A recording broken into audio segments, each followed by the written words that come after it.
సమయంలో మన వార్త ధ్యానం కోసం లూకా సువార్త 10వ అధ్యాయం 25 నుంచి 37 వరకు ఇతర పరిచయాలను చదువుతున్నాం. నేను ఒక వచనం చదువుతా, 3వ వచనం చదవండి. లూకా సువార్త 10వ అధ్యాయం 25 నుంచి 37 వరకు చదువుతున్నాం. ఇదిగో ఒకప్పుడు ధర్మశాస్త్రోపదేశకుడు లేచి, బోధకుడా, నిత్య జీవులకు వారసులకు నేనేమి చేయవలనని ఆయన శోధించుతూ అడిగాడు.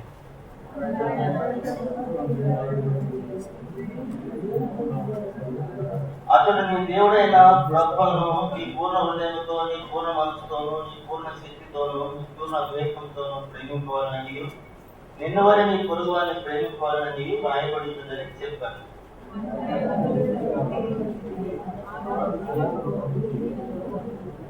అయితే తాను నీతిమంతుడైనట్టు కనపరచుకొని కోరి, ఆ తవుడు గాని నా పొరుగు వాడు ఎవడని యేసుని అడిగాడు.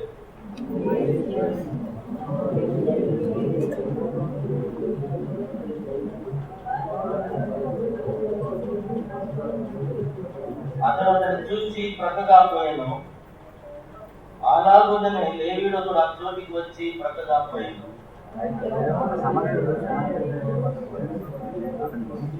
అతనిని చూసి అతని మీద జారిపడి దగ్గరకు పోయి నూనెలు ద్రాక్షారసం పోసి అతని గాయములు కట్టి తన వాహనం మీద ఎక్కించి ఒక పూట కూలి వారి ఇంటికి తీసుకొని పోయి అతని పరామర్శించాడు.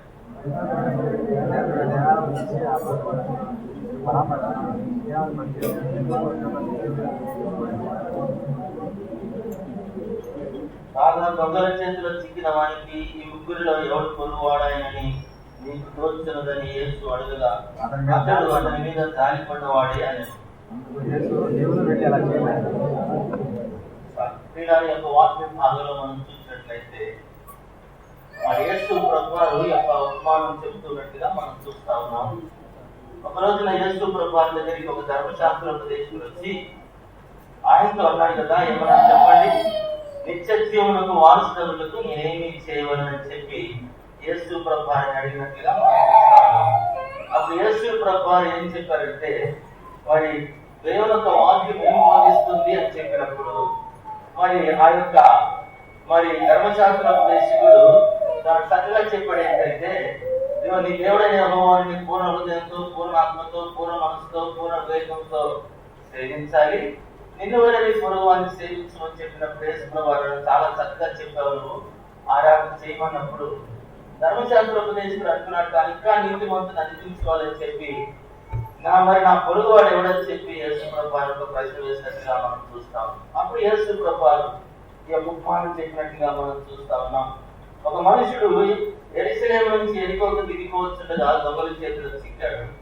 అయితే ఆ మార్గాన్ని ఒక యాజకుడు వెళ్ళిపోయాడు, తర్వాత లేవీయుడు వెళ్ళిపోయాడు, వాటిని కనికరించలేదు. అయితే ఒక సమరయుడు వచ్చి ఆ యొక్క గాయపరచుకున్నటువంటి ఆ వ్యక్తిని చూసి అతని మీద జాలిపడి దగ్గరికి పోయి నూనె ద్రాక్షారసం పోతే అతని గాయాలు కట్టి అతని తన యొక్క గాడిని ఎక్కించుకొని తిరిగి పుట్టుకలు వాటి ఇంటికి తీసుకుని వెళ్ళి అతన్ని పరామర్శించాడు.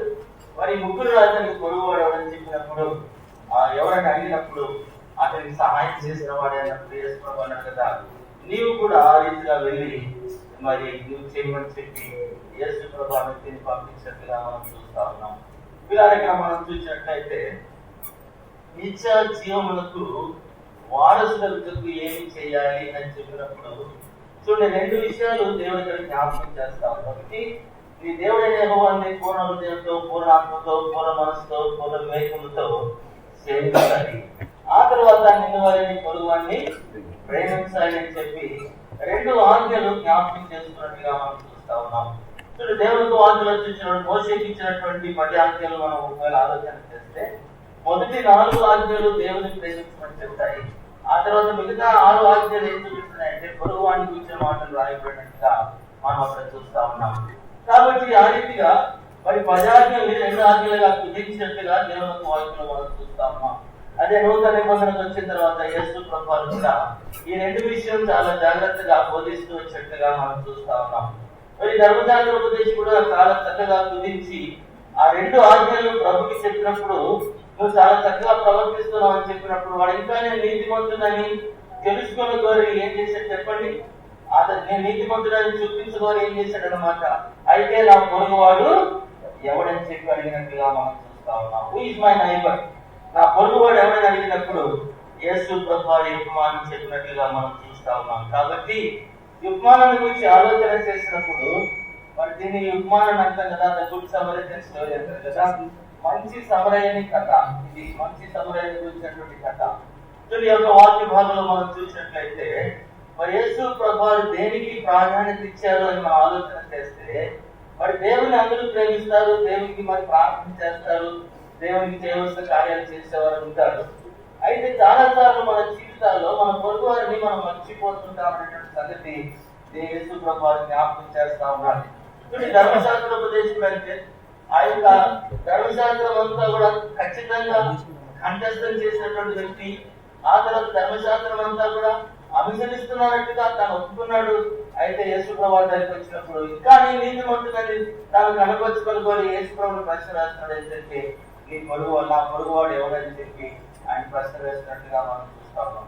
కాబట్టి ఇప్పుడు ఆయన మనం చూసినట్లయితే యేసు ప్రభువు చాలా చక్కగా అతనికి ఒక మాట జ్ఞాపకం చేసేది ఏంటంటే, నీ పొరుగువాడు ఎవడు అన్నప్పుడు ఆ మంచి సమయాన్ని కథ చెప్పి యేసు ప్రభువారు అతని జీవితంలో మేల్కొలుపు అనుగ్రహించినట్లుగా మనం చూస్తా ఉన్నాం. చూడండి, యొక్క యాజకుడు వచ్చాడు అనగా ఒక వ్యక్తి ఏం చేస్తున్నాడు చెప్పండి, యెరూషలేము నుంచి యెరికోకి దిగిపోతున్నట్లుగా దేవుని యొక్క వాక్యంలో మనం చూస్తా ఉన్నాం. అనగా ఈ మాట ఏం చూపిస్తుందంటే, దేవుని యొక్క సన్నిధి నుంచి లోకంలోనికి దిగిపోయేటువంటి పరిస్థితి కనపడతా ఉంది. ఈ మార్గము చాలా అపాయకరమైనటువంటి మార్గం అని చెప్పి వారి హిస్టరీ మనకు బోధిస్తూ ఉంటారు. దాని అంటారు కదా డెత్ పాస్ అంటారు, అంటే మరొక మార్గం అనేటువంటి సంగతి మరి హిస్టోరియన్స్ రాస్తూ ఉంటారు. అంటే చాలా అపాయకరమైనటువంటి మార్గము. ఆ మార్గంలో చాలా మంది దొంగలు దోచుకునేటువంటి వారు ఉంటారు అనేటువంటి విషయం మరి ఆ బైబిల్లో రాయబడింది. బైబిల్లో మనం చూసినట్లయితే దొంగల చేతిలో చికెన్ అని చెప్పి రాయబడినట్టుగా మనం చూస్తా ఉన్నాం. అని మొట్టమొదటిగా మనం ఆలోచన చేసినట్లయితే మానవుడు అనేటువంటి వాడు దేవుని యొక్క సన్నిధిలోంచి లోకంలోనికి జారిపోతున్నట్లుగా మనం చూస్తా ఉన్నాం. అనేక మంది లోకం చేత ఆకర్షించబడినటువంటి వారే, లోకాన్ని ప్రేమించినటువంటి వారే, లోకపు ఆశలు కోరికలు తీర్చుకోవడానికి అనేక మంది దేవుని యొక్క సన్నిధిలోంచి దేవునికి దూరంగా వెళ్ళిపోతూ లోకంలోకి వెళ్ళిపోతున్నట్టుగా మనం చూస్తా ఉన్నాం. ఎరికో పట్టణం అనగానే మనకి ఏం తెలుస్తుంది చెప్పండి? ఎరికో పట్టణం అనగానే అది శాపగ్రస్తమైనటువంటి దాని సంగతి మనందరికీ తెలిసింది అనమాట. ఇశ్రాయేలు ప్రజలు యోర్దాను దాటిన తర్వాత మొట్టమొదటిగా వెళ్ళి వారు యుద్ధం చేసింది దేని మీద అంటే, దేన్ని జయించారంటే ఎరికోని జయించినప్పుడు దేవుడు యెహోషువతో చెప్పిన మాట ఏంటంటే, ఈ పట్టణాన్ని నేను శపిస్తున్నానని చెప్పండి, పట్టణాన్ని శపిస్తున్నట్టుగా దేవుడు సెలవించారు. కాబట్టి ఎవరు కూడా దీంట్లో దేన్ని కూడా ముట్టుకోవడానికి వీల్లేదని చెప్పి ప్రభువారు చెప్పి ఆకారం ఏం చేసి చెప్పండి, దాన్ని ఆస్తి ఈనాడు పైవస్త్రము బంగారు కమ్మి ఆ తర్వాత 200 కిలోల వెండి తీసుకొని దొంగిలించి ఏం చేశాడు, దాచిపెట్టుకున్నాడు. అయితే ఆకారం పరిస్థితి ఏమైపోయింది చెప్పండి. ఆకారం ఎప్పుడైతే మరి ఇశ్రాయేలు ప్రజలు ఓడిపోయిన తర్వాత దేవుడు ఇశ్రాయేలు వారు పాపం చేశారని చెప్పినప్పుడు మరి వారి గోత్రాల వారిగా వారు చీట్లు వేసినప్పుడు ఆకారం పట్టుబడ్డాడు. ఆకారంతో పాటు ఆకారం భార్యని, బిడ్డల్ని, కుటుంబాన్ని, ఆకారం పశువుల్ని, ఆకారం సామాన్ని, ఆకారం డేరాన్ని తీసుకుని వెళ్ళి ఆకూరలో వేసి వారి అగ్నితో కాల్చి రాళ్లతో కొట్టినట్టుగా మనం చూస్తాం. యెరూషలేము నుంచి ఎరికో దాటిపోయినటువంటి వారి జీవితాలు వారు శాపగ్రస్తమైన వాటికి వెళ్ళిపోతున్నటువంటి సంగతి దేవునికి వాక్యం జ్ఞాపకం చేస్తాం. ఈ రోజుల్లో భయంకరమైనటువంటి దినాల్లో మనం జీవిస్తా ఉంటున్నాం. భయంకరమైనటువంటి లోక ఆకర్షణలు అనేటువంటి విపరీతమైనటువంటి ఆకర్షణలు ఈ దినాల్లో మనం కనబడతాం. ఎక్కడ చూసినా పాపం పెంచుతుంది, ఎక్కడ చూసినా పాప సంబంధమైనటువంటి క్రియలు పెంచుతున్నాయి, ఎక్కడ చూసినా లోక సంబంధమైన ఆకర్షణలు, లోక ఆచారాలు, లోక పద్ధతులు, లోకం అనేక రకాలైనటువంటి పరిస్థితులు బట్టి అనేక లోకం వైపు ఆకర్షించుకుంటూ వెళ్ళిపోతా ఉన్నారు. ఇంకా యెరూషలేము నుండి ఎరికో వెళ్ళే మార్గము అపాయకరమైన మార్గం అని చెప్పి ఈరోజు దేవుడు జ్ఞాపకం చేస్తారు. ఎంతమంది ఆ రీతిగా దేవుడి నుంచి దూరంగా వెళ్ళిపోయినట్టు వారికి ఉన్నారు చెప్పండి. మీ జీవితాలు మీకు తెలుసు, దేవుడి నుంచి నువ్వు రోజు రోజుకి దూరంగా వెళ్ళిపోతున్నావు, రోజు రోజుకి దిగి వెళ్ళిపోతున్నావు. అంటే యెరూషలేము అనేది ఉన్నతమైనటువంటి పట్టణం, ఎరికో చాలా ఏంటన్నమాట, అది ఏంటంటే చాలా అది మన కిందికి దిగిపోతున్నట్టుగా మనం చూస్తాం. దిగిపోవటం అనే మాట ఏం చూపిస్తుందంటే, ఒక వ్యక్తి దేవుళ్ళలోంచి జారిపోయేటువంటి స్థితి, బ్యాక్ స్లైడింగ్ స్టేట్ చూపిస్తున్నట్టుగా మనం చూస్తాం. అనేక మంది జీవితాల్లో వెనకకు జారిపోయేటువంటి పరిస్థితి కనబడుతున్నట్టుగా మనం. ఒక మాట చెప్పాలంటే 199 మంది జారిపోయే స్థితిలోనే ఉంటున్నారు అనేటువంటి సంగతి కూడా గమనించారు. ఎందుకనమాట చార్ల్స్ ఫిన్నియన్ మాట్లాడతాడు ఏంటంటే, నిజమైన పరిశుద్ధ జీవితం ఏంటంటే మీరు కనీసం న్యూస్ పేపర్ చదవడం కూడా పాపం అన్నాడు. ఆయన ఏమన్నా చెప్పండి, ఆయన పరిశుద్ధత యొక్క స్థాయి ఎంతో ఉన్నతమైనది. న్యూస్ పేపర్ చూడటం కూడా పాపమే అని చెప్పి ఆయన తన బుక్లో రాశాడు. అంటే ఆ పరిశుద్ధత దేవునితో మనకు పరిశుద్ధతను కొనసాగించుకుంటూ అంత ఉన్నతమైనటువంటి దేవుని స్వారూపానికి వెళ్ళవలసినటువంటి క్రైస్తవ జీవితాలు, విశ్వాస జీవితాలు, లేకపోతే ఈ మానవ కోసిని తిరిగి ప్రభు యొక్క స్వారూపానికి మార్చడానికి ప్రభు పరలోకానికి భూలోకానికి వచ్చి మంచి సమయానికి లోకానికి వచ్చి ఆయన తన ప్రాణాన్ని మన కొరకు పెట్టి మనకు సిద్ధపరిచినటువంటి ఆ ఉద్దేశాన్ని మన జీవితాల్లో మనం ఏం చేస్తున్నాం చెప్పండి, మర్చిపోయి ఆయనలోంచి దూరంగా తిరిగిపోతున్నట్టుగా ఈ సభలో గమనించాలి. ఎంతమంది జారిపోయే స్థితిలో ఉంటున్నారు, ఎంతమంది లోపలికి వెళ్ళిపోతున్నారు. లోపలికి వెళ్ళిపోయినటువంటి వారి పరిస్థితి ఎటువంటి చెప్పండి, వారు వెలుగునకు దేవుని యొక్క సన్నిధికి వారు రాలేకపోతా ఉంటారు. అంటే వస్తారు దూరంగా చాటుగా తప్పించుకుని ఏమనుకుంటున్నారు, వారి జీవితం ఎటువంటి అనమాట చాటుగా దొంగతనంగా రావడం, రావద్దా అనేటువంటి ఒక ఆలోచనతోటి మెల్లమెల్లగా ఒక ప్రేయర్ జరుగుతుందంటే పారిపోతారు, లేకపోతే ఇంకేదైనా జరుగుతుంటే పారిపోతా ఉంటారు, ఇంకెక్కడికైనా పిలిస్తే రాకుండా వెళ్ళిపోతారు. ఎందుకనమాట వారు ఎక్కడనమాట దొంగల చేతిలో చిక్కి పరప్రాణంతో మిగిలిపోయిన స్థితిలో నీవు ఉంటున్నావు అనేటువంటి సంగతి దేవుడిని జ్ఞాపకం చేస్తాం. వాడారా ఎప్పుడైతే ఆ మార్గం కూడా వెళ్తున్నప్పుడు అది అపాయకరమైనటువంటి మార్గం అనేటువంటి సంగతి దేవుని వాక్యం నేర్పిస్తారు. ఆ మార్గంలో ఎవరుంటారంటండి, దొంగలు ఉంటారు. దొంగలు అనేటువంటి ఎవరు సాతాన్ని చూపిస్తాం. అందుకే దొంగ చూడొకసారి యోహాను సువార్త 10వ అధ్యాయం 10వ వచనం చదవండి. 9వ వచనం 10వ అధ్యాయం 10వ వచనం. దొంగతనమును హత్యను నాశనమును చేతికి వచ్చును కానీ మరి దేనికి నేను సాతాను గురించి మాట్లాడు. దొంగతనమును హత్యను నాశనము చేతికి వస్తాడు కానీ ఇంక దేనికి ఆ వెళ్ళి జారిపోయిన మార్గంలో, ఆ ఎరుకో మార్గంలో, శాపగ్రస్తమైనటువంటి ఆ మార్గంలో దొంగలు ఉంటారు. వారిని పట్టుకొని నీలో ఉన్నటువంటి మంచితనం అంతటి దొంగిలిస్తారనేటువంటి సంగతి పట్టుకోవడం గమనించాను. సాతాను నిన్ను బంధించి నేను దొంగల చేతిలో చిక్కించి నీలో ఉన్నటువంటి మంచితనం అంతటినీ దొంగిలించేస్తాడు. ఆ తర్వాత నిన్ను గాయపరుస్తాడు. ఆ తర్వాత నేను ఏం చేస్తాడు, దొంగతనం హత్య, ఆ తర్వాత నేను జీవితాన్ని నాశనానికి తీసుకొని వెళ్ళిపోతాడని దేవునికి వాటిని నేర్పిస్తాం. కాబట్టి మీలాగా ఆ రీతిగా మానవులందరూ జారిపోతూ దొంగల చేతిలో చిక్కి అనేక మంది పాప బంధకాల్లో చిక్కుకుపోయి రకరకాలైనటువంటి పరిస్థితుల్లో చిక్కుకుపోయి వారి జీవితాలు దేవునికి దూరస్తులుగా వెళ్ళిపోతూ దేవునిలో వారి జీవితాలు నిజంగా స్థిరంగా లేకపోవడాన్ని బట్టి అనేక మంది కొర ప్రాణంతో మిగిలిపోయినటువంటి వారి ప్రపంచంలో ఎంతో మంది ఉన్నట్టుగా దేవునికి వాక్యం నేర్పిస్తాం. అనగా వారు గాయపరచబడి వారి గాయాన్ని బట్టి మురిగేటువంటి వారు ఉంటారు, కొర ప్రాణంతో మిగిలిపోయినటువంటి వారు ఉంటారు. అంటే వారి జీవితంలో దేవుడు మరి అంటే ఆ రీతిగా సాతాను చేతిలో చిక్కుకొని అనేక మంది వారి గాయాలతో బాధపడేవారుగా ఉన్నారని యేసు ప్రభువు చిత్రీకరించినట్టుగా మనం చూస్తున్నాం. అయితే మరి అటువంటి వారి వరకు యేసు ప్రభువు ఈ లోకానికి వచ్చినట్టుగా మనం గమనించాలి. చూడండి, ఇక్కడ చూసినట్లయితే అటువంటి వారు ప్రపంచంలో కోట్లాది మంది ప్రజలు ఉన్నారు. వారిని మనం ప్రేమించేటువంటి వారుగా, వారి కొరకు మనం ప్రయాసపడేటువంటి వారుగా ఉండాలి అనేటువంటి సత్యము ఈ లేఖన భాగం మనకు నేర్పిస్తాం. కాబట్టి చూడండి, ఇక్కడ మనం చూసినట్లయితే 3 రకాలైనటువంటి వ్యక్తులు వచ్చారు. మొట్టమొదటిగా యాజకుడు వచ్చాడు, ఆ తర్వాత లేవీయుడు వచ్చాడు, ఆ తర్వాత మంచి సమరుడు వచ్చాడు. యాజకుడు లేవీయుడు అనగానే ఏం జ్ఞాపకం వస్తుంది చెప్పండి? వాళ్ళు ఎవరు సంబంధులు అంటే ఎవరు సంబంధులు అన్నమాట? వారు ఆ యొక్క దేవుని సంబంధమైన దేవుని రిప్రజెంట్ చేస్తున్నటువంటి వ్యక్తులు, దేవుని పక్షంగా ఉన్నటువంటి వ్యక్తులు. యాజకుడు అంటే యాజక ధర్మం జరిగిస్తూ ఏం చేస్తారు చెప్పండి? ప్రజల విషయాలు దేవునికి చెప్తూ, దేవుని దగ్గర విషయాలు తీసుకొచ్చి ప్రజలకు చెప్తూ వారిద్దరికి మధ్యవర్తిగా ఉండవలసినటువంటి వాడు యాజకుడు. అయితే యాజకుడు ఏం చేస్తాడు చెప్పండి? అతని చూసి ఏం చేసిన పక్కగా అంటే ఏ బాధ్యత అయితే యాజకులు నెరవేర్చాలో వారు నెరవేర్చకుండా వెళ్ళిపోతున్నారని, పట్టించుకోకుండా ఉన్నారనే సంగతి దేవునికి వాక్యం నేర్పిస్తాం. ఆ తర్వాత లేవీయుడు అంటే లేవీయుడి గురించి కూడా మనం ఆలోచన చేసినట్లయితే ఈ లేవీయుడు ఎవరు చూపిస్తున్నాడంటే అది కూడా ధర్మశాస్త్ర సంబంధమైనటువంటి ఆ వ్యక్తి. ఆ మందిరంలో పనిచేసేటువంటి వ్యక్తులు, లేకపోతే మందసం మోసేటువంటి వారు లేవీయులు, పాటలు పాడేటువంటి వారు లేవీయులు. కాబట్టి ఆ లేవీయుడు కూడా వచ్చాడు పక్కన పోయి. ఎందుకనమాట వీడు సమరయుడైనటువంటి అంటే వీడు ఎవడో పట్టిపోయాడు ఇక్కడ. కాబట్టి ఏం జరుగుతుంది చెప్పండి, వాడు ఏదో లోకానికి వచ్చాడు, లోకంలోకి వచ్చాడు, వాడు తప్పు చేశాడు కాబట్టి వాడికి ఏం జరిగింది అనమాట, దొంగ చేతిలో చిక్కాడు. అందుకే వాడు ఆ రీతిగా బాధపడుతున్నాడు కాబట్టి మనకెందుకు అని చెప్పి వెళ్ళిపోతున్నట్టుగా మనం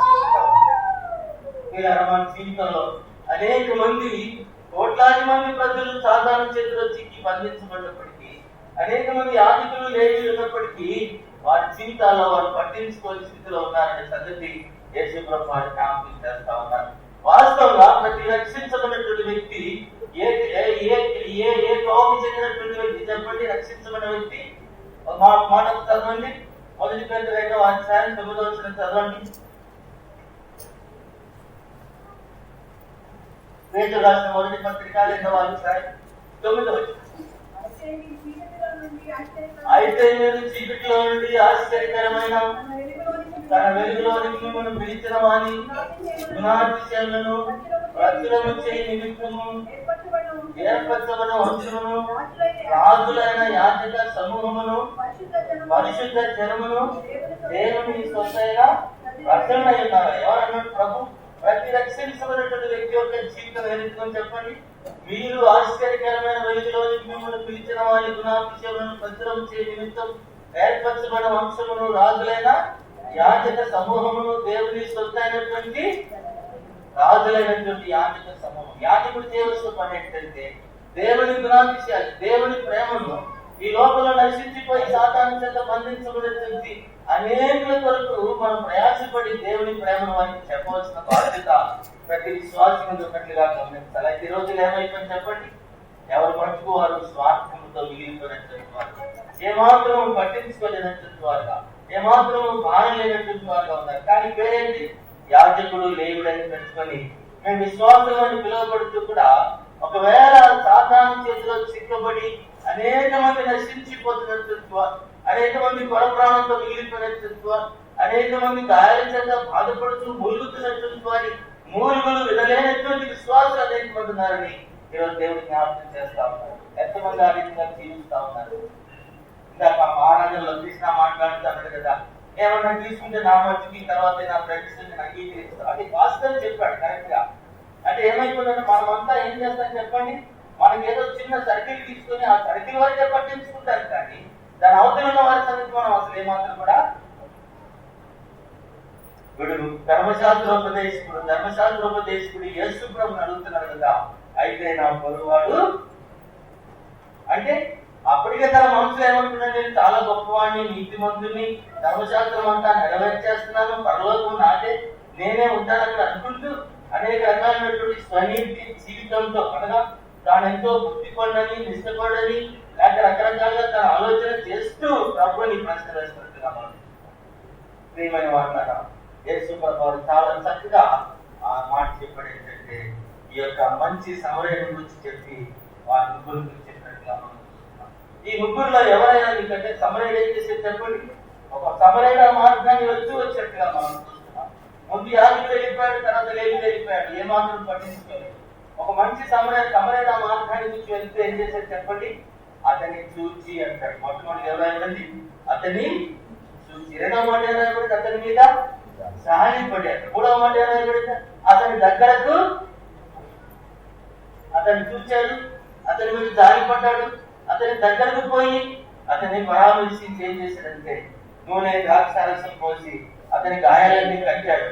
ఆ తర్వాత అతన్ని తన యొక్క ఆ యొక్క గాడి మీద ఎక్కించుకుని పూటకోలు వాళ్ళ ఇంటికి తీసుకెళ్లాడు.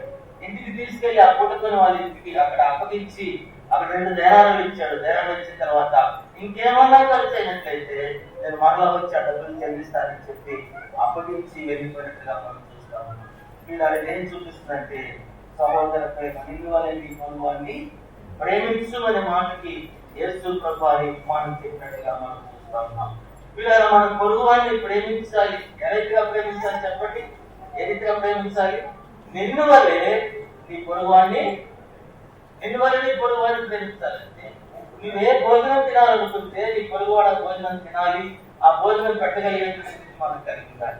నువ్వే కంఫర్ట్ అనుభవిస్తావని అనుభవించాలి, నువ్వే బట్టలు ధరించుకుంటావో బట్టలు ధరించాలని ఆశపడాలి. నువ్వు ఏ స్థితికి ఎదగాలనుకుంటావు ఆ స్థితికి నీ పొరుగువాడు కూడా ఎదగాలనుకోవాలి. నువ్వు ఏ రీతిగా ఆత్మీయ అనుభవాలు ముందుకు సాగుతావు నీ సహోదరుడు కూడా ఆ రీతిగా ఆత్మీయ అనుభవాలు ముందుకు సాగాలని నువ్వు ఆశపడాలి. అవసరంలో ఉన్నటువంటి వారికి సహాయం చేయాలి. నీ చేతనైనటువంటి మేలు చేసి నిన్ను వల్ల నీవు ఏది కావాలనుకుంటున్నావో, ఏది ఆశపడుతున్నావో, ఏది కోరుకుంటున్నావో అది నీ జీవితంలో నీ పొరుగువాడు కూడా కలిగి ఉండాలి అనేటువంటి ఉద్దేశంతో నీవు వారి వరకు ప్రయాసపడి వారిని ప్రేమించి వారి వరకు సమర్పించుకొని నీకున్న దాన్ని వెలుపరిచి వారికి సహాయం చేసేటువంటి వారిగా మనం ఉండాలని దేవుడు వాక్యం మనకి నేర్పిస్తాం. కాబట్టి యేసు ప్రభువు చాలా చక్కగా ఈ మంచి సమరయాన్ని గురించి బోధిస్తున్నట్టుగా మనం మొట్టమొదటిగా అతడు చూచి అని రాయబడింది. అంటే ఏం చూచాడు చెప్పండి? ఒక వ్యక్తి దొంగల చేతిలో చిక్కుబడి బాగా పట్టుబడ్డాడు. ఆయన వస్త్రాలు దోచుకున్నారు, బట్టలు లేవు, పరప్రాణంతో మిగిలిపోయాడు, ఒళ్ళంతా గాయాలతో ఉన్నటువంటి వ్యక్తిని అతను చూసినట్లుగా మనం చూస్తాం. మనం ఎంతమందిని చూస్తా ఉన్నాం చెప్పండి? ఎంతమంది ఆహారమైనటువంటి వారు, ఎంతమంది అడుగుతున్నటువంటి వారు కనబడుతూ ఉంటారు, ఎంతో మంది బాధపడేటువంటి వారు ఉంటారు, అనారోగ్య పరిస్థితుల్లో ఉన్నటువంటి వారు ఎంతో మంది ఉంటారు, ఎంతోమంది జీవితాలు ఆత్మీయ జీవితాల్లో పతనమైపోతూ వారు దేవుళ్ళ నుంచి దూరంగా వెళ్ళిపోతున్న స్థితి నీకు కనబడతా ఉంటుంది. అనేక మంది జీవితాలను చూసినప్పుడు వారు దేవుళ్ళ నుంచి దాటిపోతూ దేవుడికి దూరంగా వెళ్ళిపోయిన పరిస్థితి నువ్వు కనబడతా ఇతరులకు చెప్తున్నావా సంగతి, కానీ ఆ వ్యక్తిని గురించినటువంటి భారం భరిస్తున్నావు. ఆ వ్యక్తిని చూసినప్పుడు వెంటనే ఏం కలగాలి చెప్పండి? నీ చూపు ఎటువంటి చూపు? యేసు ప్రభు యొక్క కనులు ఏ రీతిగా చూసి కనికరపడుతూ వచ్చాయో విశ్వాస యొక్క కనులు, ఆ చూపు ఆ రీతిగా ఉండాలనే సంగతి దేవుడు వాక్యం సెలవిస్తున్నాడు. అది చూడగానే ఏమనిపించింది చెప్పండి? ఆ దృశ్యాన్ని చూడగానే వెంటనే అతని హృదయం ఏం పుట్టిందనమాట? ఈ హ్యాడ్ కంపాషన్ అని దైవంతో అనగా అతని మీద జాలి పడినట్టుగా మనం చూస్తాం. నీ దృష్టి ఇతరుల మీద పడినప్పుడు నువ్వు జాలి పడాలి. నీ జీవితంలో మొట్టమొదటిగా రావాల్సిందే రావాలి చెప్పండి, జాలి కలిగినటువంటి వారిగా ఉండాలి. చాలా సార్లు చూస్తాము, మనకి ఎందుకు లేకుండా చూసి ఏమంటుందని చెప్పండి, నాకు అవసరం లేదు, నాకు సంబంధం లేదు అనుకుంటాం. ఎంతో మంది బాధపడేవారు ఉంటారు, ఎంతో మంది అవసరంలో ఉన్నటువంటి వారు ఉంటారు, ఎంతో మంది చాలా కష్టాలు పడుతూ ఉంటారు, ఎంతో మంది బాధపడుతూ ఉంటారు. వాళ్ళ దగ్గరికి వెళ్ళి ప్రార్థన చేసేసి మనం నేను ప్రార్థన చేస్తున్నానంటే సరిపోద్దా? నువ్వు ప్రార్థన చేసిన తర్వాత నీ సాధనైనటువంటి సహాయం వారి మీద జాలి పడేటువంటి స్వభావం జీవితంలో కలిగి. ఒకవేళ నువ్వు జాలి పడలేకపోతున్నావు అంటే నువ్వు లేవీడితో యాజకుడితో సమానమైనటువంటి సంగతి. లేవీడు యాజకుడు అంటే వారు ధర్మశాస్త్ర సంబంధం నీతుంది, కానీ క్రీస్తు యొక్క నీతిని సంపాదించిన వారు కాదు. వారు పరలోకానికి రావాలంటే మళ్ళా మంచి సమయమైన మార్పులు వస్తే తప్ప వారు పరలోకానికి రావడానికి అవకాశము. కాబట్టి వీళ్ళారా మరి మన జీవితంలో జాలి కలుగుతుందా? ఎప్పుడైతే ఆ వ్యక్తిని చూసిన వెంటనే అతని మీద జాలి పడే చెట్టు రాయబడినట్లుగా మనం చూస్తాం. ఎంతమంది ఇతరులు బాధలో ఉన్న వారిని, కష్టాల్లో ఉన్న వారిని, అనాథులను చూసినప్పుడు, పేదవారిని చూసినప్పుడు, లేదా అనారోగ్యంగా పడిపోయి బాధపడుతున్న వారిని చూసినప్పుడు, లేకపోతే నశించిపోతున్న వారిని చూసినప్పుడు, దొంగల చేతిలో సాతాను చేతిలో చిక్కుకొని అనేక మంది దురలవాటికి అలవాటు అయిపోయి బానిసత్వంలో మిగిలిపోయినటువంటి వారిని చూసినప్పుడు దేవుడు జాలి కనికరం పుడుతుందా? ఎవరు అందరూ ఏమైపోయి చెప్పండి? స్వార్థపరులు అయిపోయాం. మనమంతా ఏమైపోయాం? స్వార్థపరులం అయిపోయాం. ఎంత స్వార్థం అంటే భయంకరమైన స్వార్థం. ఎంత స్వార్థం అంటే నేను గీత గీసేసుకుంటా, నేను నా పిల్లలు నా ఆ గీత రౌండ్ గీసేసుకుని ఒక్క ఇంచు కూడా బయటికి దాటడానికి ఎవరు కూడా ఇష్టపడేవారు. కానీ ఒక రోజు ప్రభు సన్నిధిలో నిలబడినప్పుడు ఏమి జవాబు చెప్పగలుగుతారు చెప్పండి? ఏం జవాబు చెప్పగలుగుతారు? ఇవన్నీ చక్కని విషయాలు దేవుడు మనకు రాయించి పెట్టాడు కదా. మనం ఏ రీతిగా ఉండాలి? దేవుని ప్రేమించాలి, పూర్ణ హృదయంతో పూర్ణాత్మతో. ఆ మొదటి స్థానాన్ని ప్రభుకి ఇస్తూ రెండవ స్థానం ఏం చేయాలి చెప్పండి? నిన్ను వల్ల నీ పొరుగువారిని. ఈ రెండు చేస్తే తప్ప, ఈ రెండు నీ జీవితంలో కలిగి ఉంటే తప్ప నువ్వు పరలోకానికి వెళ్ళడానికి వీలు లేదు. ఎందుకనమాట? ఒక వ్యక్తి రక్షించబడ్డాడంటే, ఒక వ్యక్తి యేసు ప్రభువుని విశ్వాసం ఉంచాడంటే, ఒక వ్యక్తి క్రీస్తు ప్రభు రక్తంతో కడగబడ్డాడంటే, ఆ వ్యక్తిలోనికి పరిశుద్ధాత్మ దేవుడు ఏం కుమరిస్తాడంటే ఆ యొక్క ప్రేమ సత్క్రియలనేటువంటి ఆ మంచి స్వభావాన్ని దేవుడు మనకు కలిగించి మన స్వభావాన్ని మార్చేస్తాడండి. మన స్వభావాన్ని మార్చేస్తాడు. అందుకే తీర్పుపత్రిక 3వ అధ్యాయం అనుకుంటారు. తీర్పుపత్రిక 3వ అధ్యాయం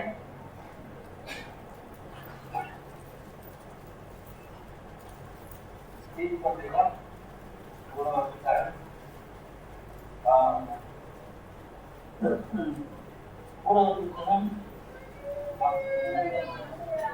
ఎందుకనగా మనం కూడా మునుపు అవివేకులను, అవిధేయులను, మోసపోయిన వాళ్ళను, నానా విధములైన దురాశలను, భోగములకు దాస్తమైంది దుస్తత్వమునందును అధ్యయనను కాలం గడుపుతూ అసహ్యమై ఒకరినొకరు దేశించుతుంది. కానీ మన రక్షకుడైన దేవుని యొక్క దయలు, మానవులుగా ఆయనకున్న ప్రేమయు ప్రత్యక్షమైనప్పుడు మన నీతిని అనుసరించి చేసిన క్రియల మూలముగా కాక తన కనికరం చొప్పునే పునర్జన్మ సంబంధమైన స్నానం ద్వారా పరిశుద్ధాత్మ మనకు నూతన స్వభావము కలిగి చేయడం ద్వారా మనను రక్షించను.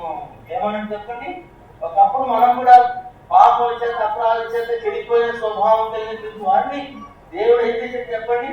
దేవుడు మానవుడిగా ఆయనకున్న ప్రేమ ప్రత్యక్షమైనప్పుడు మన నీతిని అనుసరించి చేసిన క్రియల మూలముగా కాక తన కనికరం చొప్పునే పునర్జన్మ సంబంధమైన స్నానం ద్వారా ఆ ప్రభువును రక్షించుకుని నూతన స్వభావాన్ని కలిగించేస్తారు. కాబట్టి 2వ అధ్యాయం 4-3 చదవండి.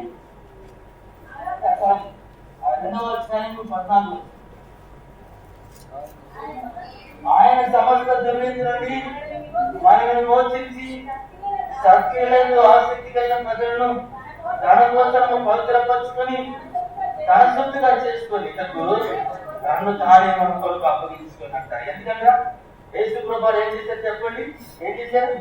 మనం సమస్తమైన దుర్నీతి నుండి మనల్ని మోచించి సత్క్రియలందు ఆసక్తి గల ప్రజలను తన కోసం పవిత్రపరుచుకొని తన సొత్తుగా చేసుకున్నట్టుకు తను తాను, అంటే యేసు ప్రభువు తన ప్రాణాన్ని మన కొరకు పెట్టారు. ఎందుకు పెట్టారన్నమాట? ఆయన మనం రక్షించుకొని మనల్ని సత్క్రియలకు ఆసక్తి కలిగినటువంటి వారిగాను, సత్క్రియలు చేసేటువంటి నూతనమైనటువంటి స్వభావాన్ని కల్పించి క్రీస్తు యేసు యొక్క మనస్సుని మనలో పెట్టి మనం ఇతరులను ప్రేమించేటువంటి ద్వారంగా, సహోదరుని ప్రేమించేటువంటి ద్వారంగా మనం ఉండాలి అనేటువంటి ఉద్దేశంతో ప్రభు మనల్ని నడిపిస్తున్నట్టుగా, ప్రభు మనల్ని మార్చుకున్నట్టుగా గమనించాలి. ఈ అనుభవం పొందిన తర్వాత కూడా ఒకవేళ నీ శరీరం ద్వారా కలిగేటువంటి స్వార్థపూరితమైనటువంటి స్వభావంతో, స్వార్థంతో బ్రతుకుతూ నీ జీవితంలో నీ సహోదరుని ప్రేమించలేని స్థితిలో ఉన్నట్లయితే నీ విశ్వాసం వృత్తమైనటువంటి సంగతి దేవులకు వార్తించాలి. అందుకే యేసు ప్రభువు మరి దేవుని వాక్యంలో మనం చూసినప్పుడు ఏంటంటే విశ్వాసాన్ని గురించి మాట్లాడుతూ క్రియలు లేనటువంటి విశ్వాసం ఏంటి చెప్పినది వృత్తమైనటువంటి సంగతి. అనగా నీ జీవితంలో నీ విశ్వాసంలో ఏమాత్రం కూడా నీవు మరి ఈ విశ్వాసం సరిపోయి మరణించిన స్థితిలో అది క్రియలు లేనటువంటి స్థితిలో మిగిలిపోయిందేమో ఒకసారి గమనించాలని చెప్పినట్టు కోరుతా ఉన్నాను. కాబట్టి పిల్లరా, మరి విశ్వాసము అనగా దేవుని ప్రజలైనటువంటి వారు సహోదరుని పూర్ణ హృదయంతో ప్రేమించేటువంటి వారంగా, నిన్ను వారిని పొరుగు వారిని ప్రేమించే వారంగా మనం ఉండాలనేటువంటి సంగతి దేవునికి వాక్యం నేర్పిస్తాం. కాబట్టి ఆ యొక్క మంచి సమయుడు ఆ వ్యక్తిని చూచాడు. చూడగానే వెంటనే అతను ఉదయం ఏం పుట్టించాడు? ఏం పుట్టింది? జాలిపడ్డాడు. జాలిపడిన తర్వాత దగ్గరికి పోయిన తర్వాత ఆ వ్యక్తిని చూచాడు. అతని దగ్గర కూర్చొని అతని గాయాలన్నీ కూడా కడిగి అవన్నీ కూడా చాలా క్లీన్ చేసి ఆ తర్వాత అతని దగ్గర ఉన్నటువంటి నూనె పోసాడు, ద్రాక్షారసం పోసాడు. ఆ నూనె ఏం చేస్తుందంటే ఆ మాపంతా తగ్గిస్తుంది, ద్రాక్షారసం ఏం చేస్తుందంటే స్వస్థపరుస్తూ ఉంటుంది. కాబట్టి అటువంటి చక్కని పని చేసి ఆ వ్యక్తిని తన ఒక మంచి ఆ వ్యక్తికి ఆ గాయాలన్నీ కట్టిన తర్వాత అతను తన యొక్క గాడిని తగ్గించుకొని ఒక పూటకూలి వాడిని తీసుకెళ్ళాడు. పూటకూలి వాడి అంటే అయిందంటే అది ఏం చూపిస్తుంది చెప్పండి? ఒక సంఘానికి అప్పగించినట్టుగా మనం చూస్తా ఉన్నాం. అప్పగించిన తర్వాత ఏంటంటే ఇంకా ఏమన్నా ఖర్చు అయితే ఆ ఖర్చు మరలా చెల్లిస్తానని చెప్పి వెళ్ళిపోయినట్టుగా మనం చూస్తాం. అది యేసు ప్రభు యొక్క ప్రేమను చూపిస్తున్నట్టుగా మనకు ఆ మంచి తమ్ముడు ఎవరైనా అంటే యేసు ప్రభు వారు మన కొరకు వచ్చారు, తన ప్రాణం పెట్టారు. ఆయన మన కొరకు సమస్తాన్ని సిద్ధపరిచారు, రక్షణ సిద్ధపరిచారు. ఆయన రక్తమంతా కాచి ఆ రక్తంలో మన పాపానికి క్షమాపణ ఏర్పాటు చేసి ఆయన మనం సంఘాన్ని ఏర్పాటు చేసి ఆ సంఘానికి శిరస్సుగా ఉంది, ఆ సంఘం క్షమాపణ కలుగుతూ సంఘంలో దేవుడు యొక్క బిడ్డలు ఎదుగుతూ ఒక చక్కని అనుభూతి కలిగినటువంటి వారుగా వారి దేవునికి రాకడ కొరకు సిద్ధపరచుకోవడానికి ఒక చక్కని ఏర్పాటు జరిగించి యేసు ప్రభువు వెళ్ళిపోయినట్టుగా మనం చూస్తాం. కాబట్టి నేర్పించిన సత్యం ఏంటంటే మీ పొరుగు వాడిని ఇక్కడికి వచ్చేటప్పటికి ధర్మశాస్త్రోపదేశం అడుగుతున్నాడు కదా, ఏమడుగుతున్నాడు చెప్పండి? ఏమడుగుతున్నాడు అనమాట?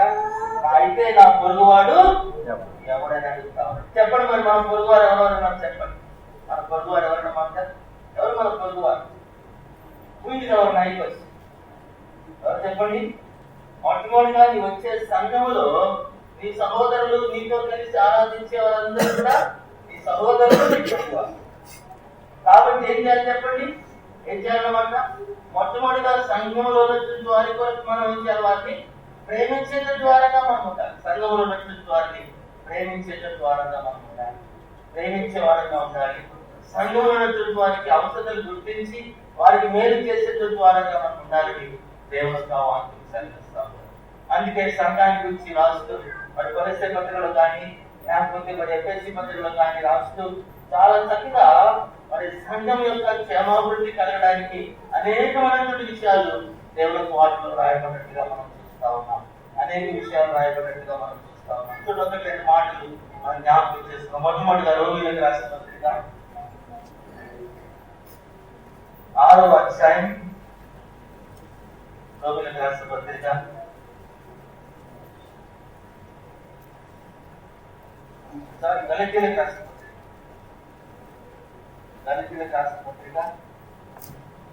6వ అధ్యాయం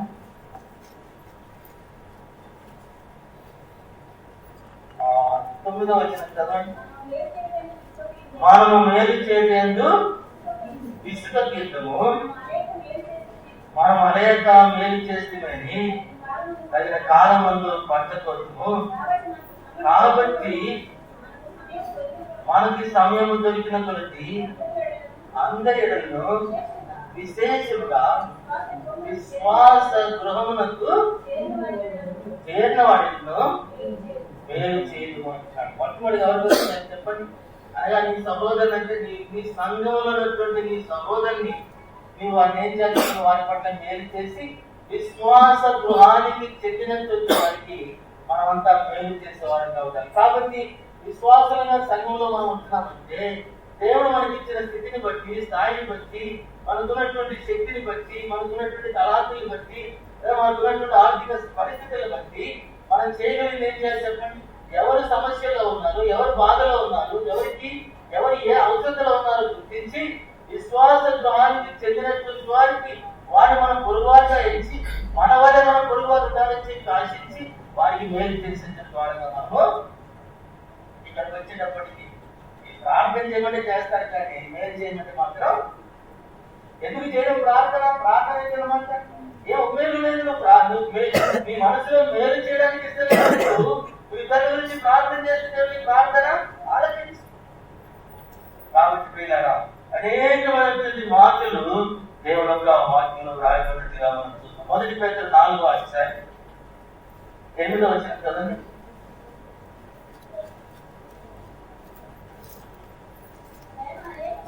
ప్రేమ అనేక పాపములు తప్పులు కనుక అన్నిటికంటే ముఖ్యముగా ఒకరి ఒకటి నికటమైన ప్రేమ గలవారు ఇంటి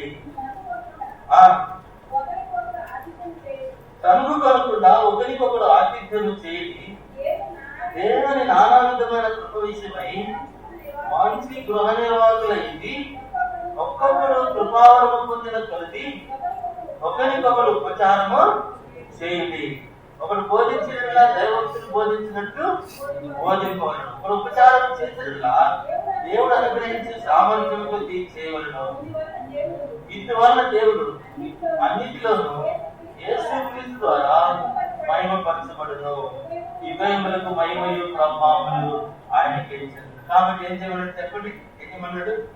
ప్రేమ, సహోదర ప్రేమ కలిగినటువంటి వారమై ఒకరినొకరు మిక్కటమైన ప్రేమతో ప్రేమించుకోండి అంటారు. మిక్కటమైన ప్రేమించేటప్పుడు ఎట్లా ప్రేమించాలి మనం సహోదరులు చెప్పండి? అబ్బో, సహోదరులు అంటే we have our own reservations కదా, చాలా రిజర్వేషన్స్ ఉంటాయి. ఏమంట? సహోదరులు అంటే మనకి ఇష్టమైన వారు, మనల్ని మెచ్చుకునేవారు, మనల్ని ప్రేమించేవారిని మనం ప్రేమిస్తాం. ఏం చేస్తారు చెప్పండి? మనకి ఇష్టమైనటువంటి వారిని, మనకు అనుకూలంగా ఉన్నటువంటి వారిని, మనల్ని ప్రేమించే వారిని, మనకి మేలు చేసే వారిని మనం ప్రేమిస్తాం. అందుకే యేసు ప్రభువు కొండమీద ప్రసంగం ఏం చెప్పారు? మిమ్మల్ని ప్రేమించే వారిని ప్రేమిస్తే అన్ని జనులు కూడా అన్ని విధంగా ప్రేమిస్తున్నారు. కనుక అన్ని జనులకి మీకు ఏముంది చెప్పండి? ఏమి కూడా ఏమి వ్యత్యాసము లేదు. కనుక పిల్లల దేవుడు ఏమన్నా చెప్పండి? విఖండమైన ప్రేమ చేత మీరు ఎందుకంటే మన అందరూ కూడా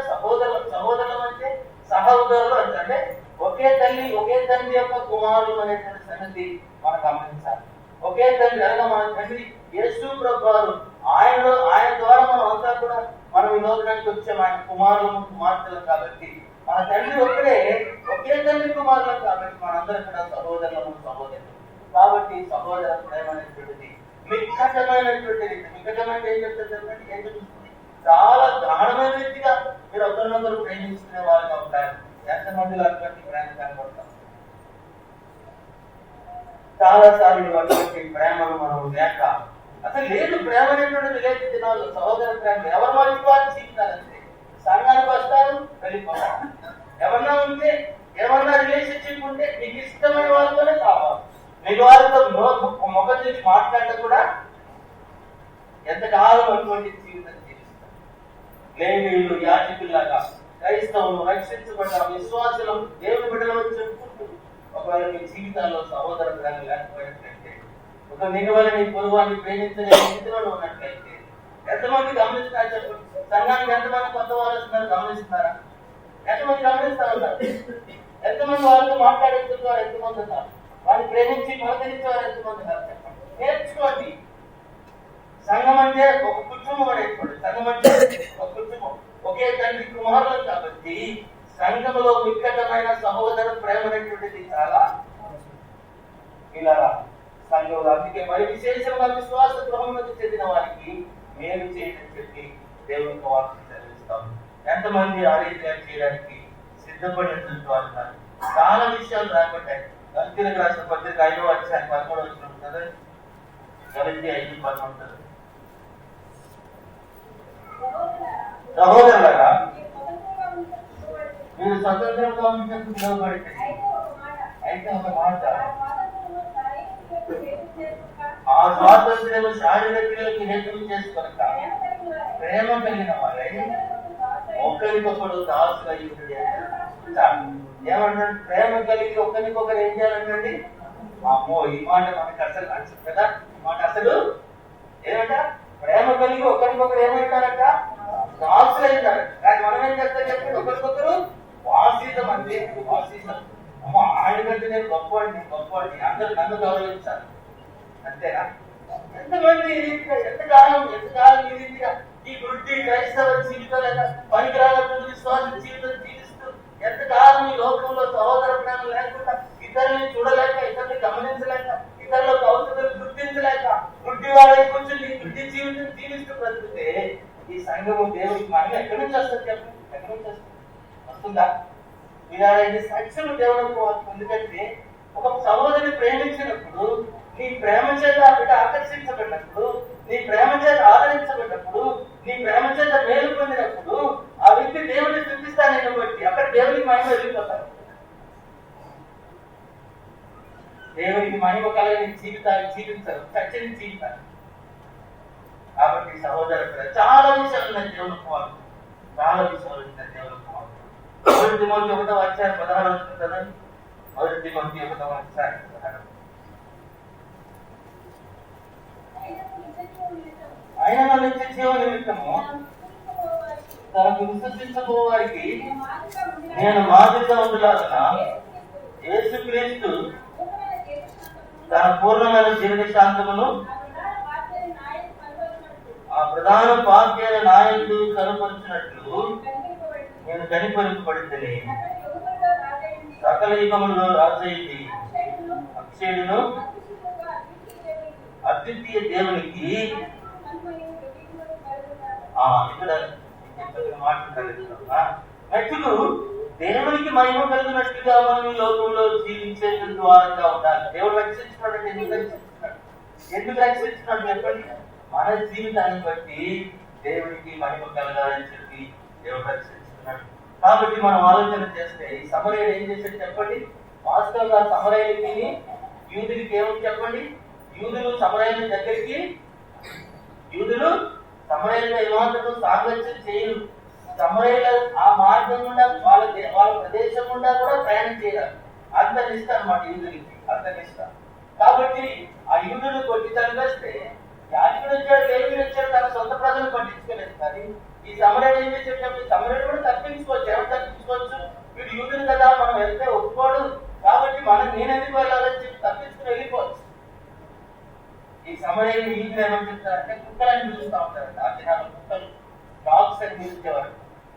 ఏమాత్రం సాంగత్యం చేసేటువంటి వారు కాదు.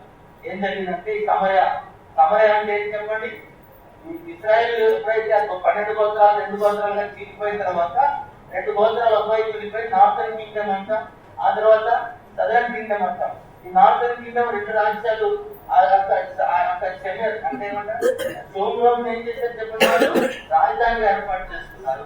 ఆ తర్వాత అస్సీయులు వచ్చారు, బబులోనీయులు వచ్చారు, కల్దీయులు వచ్చారు, ఆ తర్వాత మరి గ్రీస్ దేశస్తులు వచ్చారు, రోమన్స్ వచ్చారు. వారందరూ కూడా ఏం చేశారు, ఈ పట్టణాన్ని సోమ్రోని లేకపోతే సమరయాన్ని దీన్ని కొల్లగొట్టి రాజధాని అంతా కొల్లగొట్టి ఆ ప్రజలందరూ వచ్చి నివాసం చేయడానికి వచ్చి యూదులు ఏమైపోతే మిశ్రిత జనాంగంగా తయారైంది. ఆ మిశ్రిత జనాంగం తయారైపోవడానికి వచ్చి వారితో సంబంధం లేకుండా సహవాసం లేకుండా ఈ యూదులు వారికి దూరం ఎందుకంటే వారు కలుషిత జనాంగం అని చెప్పి వారితో సాంగత్యం చేయకుండా వారిని అభివృద్ధులుగా ఇచ్చారు. అయితే మరి ఈ సమయం ఏమనుకోవాలి చెప్పండి, ఏమనుకోవాలి, వీడు యూదులు కదా, నేను వస్తే నేను ఎట్లా నన్ను నచ్చరు కదా, నన్ను తిడతారు కదా, నన్ను అసహించుకుంటారు కదా అని అనుకున్నాడా? అతన్ని చూడడానికి జాలి పడి ఎవరైతే ఏముంది నాకు ఎందుకు, నేను మేలు చేస్తాననుకున్నాడు, వెళ్ళాడు, మేలు చేసినట్టుగా మనం చూస్తాం. కాబట్టి అటువంటి ప్రేమకి మొట్టమొదటి ఎవరిని ప్రేమించాలి చెప్పండి, నిన్ను వాళ్ళని పూర్వాన్ని ప్రేమించాలంటే ఎవరిని? మన సంఘంలో నుంచి వారిని, సహోదరుని అందరినీ గమనించాలి, అందరిని గురించి తెలుసుకోవాలి, అందరి యొక్క పరిస్థితి అర్థం చేసుకోగలగాలి, అందరినీ మనం ప్రేమించగలగాలి. సహోదర ప్రేమ కలిగినప్పుడే, సహోదర ఐక్యత కలిగినప్పుడే ఒక సంఘం వర్ధిల్లుతాదనేటువంటి సత్యము దేవుడికి వాక్యం నేర్పారు. ఈ కీర్తన 133 సహోదరుల ఐక్యత కలిగి నివసించట ఎంత మేలు, ఎంత మనోహరము, ఆశీర్వాదమును, శాశ్వత జీవమును. కాబట్టి పిల్లరా, అటువంటి ప్రేమ అలవర్చుకుందాం. అటువంటి ప్రేమ మన మనస్తత్వాన్ని మార్చుకుందాం, మన ఆలోచనలు మార్చుకుందాం, మన స్వార్థపూరితమైనటువంటి ఆలోచనలు తీసుకెళ్తాం. ఎందుకంటే ఈ లోకంలో ఎంత సంపాదించినా, ఎన్ని కోట్లు సంపాదించినా ప్రాణం పోయిందంటే మాత్రం రూపాయి కూడా నీ వెంబడి. అప్పుడు నాకు భయం వేస్తా ఉంటుంది. కొన్ని కంట్రీస్ చూస్తా ఉంటే గ్రీస్ ఏమైపోయింది, గ్రీస్ దేశం ఏమైపోయింది, బ్యాంక్రప్ట్ అయిపోయింది. 3 సార్లు 4 సార్లు బెయిల్అవుట్ ఇచ్చాడు. ఇచ్చిన తర్వాత ఏటీఎం లో డబ్బులు లేవు. నీ దగ్గర నీ బ్యాంక్ లో డబ్బులు ఉండొచ్చు, ఒక రోజు వస్తుంది ఏటీఎం లో డ్రా చేసుకోవడానికి రూపాయలు బయట కాదు. అప్పుడు ఏం చేస్తారు చెప్పండి, ఏదైనా డబ్బంతా బ్యాంక్ లో సేఫ్ గా ఉందనుకుంటే దానివల్ల ఏమాత్రం ఉపయోగము లేదు. A day will come that you cannot draw a single rupee from your bank. ఏం చేస్తారు చెప్పండి, ఈ రోజు కూర్చుకుంటాం దాచిపెడతాం, రూపాయలు చేస్తాం, దాచిపెట్టుకుని తీసుకెళ్ళి బ్యాంక్ లో వేస్తా ఉన్నాం. నాకైతే కాన్ఫిడెన్స్ లేదండి, బ్యాంక్ లో నాకు డబ్బులకి కాన్ఫిడెన్స్ లేదు. Any time I have to lose it. I'm sure that ఒక రోజు వస్తుంది ఏటీఎం తల్లి ఖాళీ అయిపోతాడు, డ్రా చేసుకుంటాను, డబ్బులు రావు. ఏం చేస్తాము? ఈ రోజు అనేక మంది అవసరాలు అవుతారు, అనేక మంది బాధలు అవుతారు, అనేక మంది రోగంలో బాధపడతాం. ఆయన కొరకు ఏం చేయాలి? అమౌంట్ బయటకు వచ్చింది దాన్ని మేలు చేయడానికి దేవుడు రక్షించుకున్నాడు, చేయడానికి నీ కొరకు ప్రాణం పెట్టాడు, చేయడానికి నేను సత్యం చేయడానికి నేను ఆశీర్వదించాను. చేద్దామా? ప్రభు కొరకు మేలు చేద్దామా? ప్రభు మనకి ఇచ్చాడు కాదు, మనం ఏం చేస్తాం ఇతరులకి చాలా మాటలు ఉన్నాయి. దేవుడు వాక్యం అంతా సహోదరు ప్రేమ ఏ రీతిగా ప్రేమించాలి, ఏ రీతిగా సాయించాలి, ఏ రీతిగా మేలు చేయాలి, మరి ముఖ్యంగా విశ్వాసంగా చెందిన వాడికి మేలు చేసేవాడికి ఉంటారు. ఆ తర్వాత రెండోది ఎవరికి మేలు చేయాలి చెప్పండి? పేద ప్రజలకి మేలు చేయాలి. పేద ప్రజలు వారు ఎవరైనా సరే, అంటే చూడండి, సహోదరుని మాటను చూస్తే the entire world is your neighbours. ఈ లోకంలో ఉన్నటువంటి హ్యుమానిటీ అంతా నీకు సహోదరుడే. ఈ లోకంలో ఉన్నటువంటి మానవుడైన వాళ్ళందరూ కూడా నీకు సహోదరులే, లేక నీకు పొరుగువారి. కాబట్టి ఆ పొరుగువారిని నువ్వేం చేయాలి చెప్పండి? ప్రేమించాలి. దానికి ఎవరున్నారు చెప్పండి? పేదవాళ్ళు. పేదవాళ్ళు ఎక్కడ ఉంచున్నారు? ఆ దినాల్లో ఉంచున్నారు, ఈ రోజుల్లో ఉన్నారు, ముందు కూడా. ఒక మాట చదవండి, ద్వితీయోపదేశకాండం 15వ అధ్యాయం 11వ వచనం చదవండి. ద్వితీయోపదేశకాండం 15వ అధ్యాయం 11. వీధులు దేశంలో ఉండగా మానరు, అందుచేత